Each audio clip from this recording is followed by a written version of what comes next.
كم بيقعد الفرن؟ بنخليه في الفرن يمكن تقريبا 35 دقيقة على حرارة 230 240. هذا الجميل. ورينا على ايش بس؟ هذا القرع يا سولو في الفرن ما حطينا عليه أي شيء، اي اضافات مره. أي إضافات، اللهم إننا قصرناه. طيب الحين اللي بنسوي طلع القطعة الحلوة هذه، بنصب قبلها اللي هو الطحينة،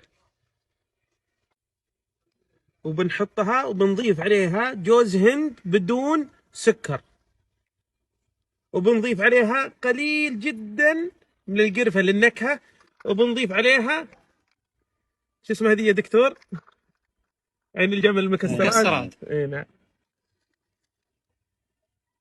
ما شاء الله عليه من طحينة السمسم. ما شاء الله والله الشكل. طيب يؤكل حار ولا بارد؟ والله اشوف انه يفضل انه يكون حار. بسم الله، والله إنه يصلح حار وبارد. بسم الله،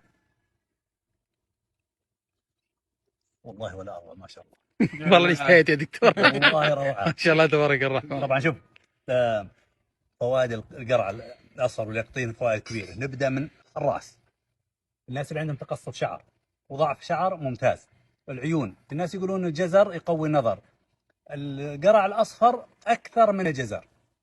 ايضا الناس اللي عندهم مشاكل بشره، حبوب شباب، نمش، مثلا تبقعات، ممتاز في الاكل وممتاز في الماسك. ايضا لصحه القلب، من اروع الاغذيه اللي ممكن صحه القلب، لقوه العظام، لتخليص الجسم من الجهاز الهضمي. الناس اللي عندهم تلبكات او مشاكل، من افضل الاغذيه.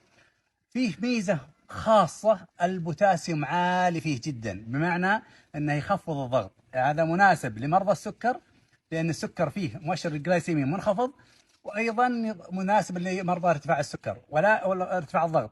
ولكن يجب ان مرضى الكلى ينتبهون انهم ما يتناولونه ابدا. الناس اللي مثلا زي الوقت الان في السحور، مناسب جدا للسحور، لان البوتاسيوم يمسك الماء طول اليوم. يعني فيه فوائد من الراس لين الاصابع. ما شاء الله تبارك الله.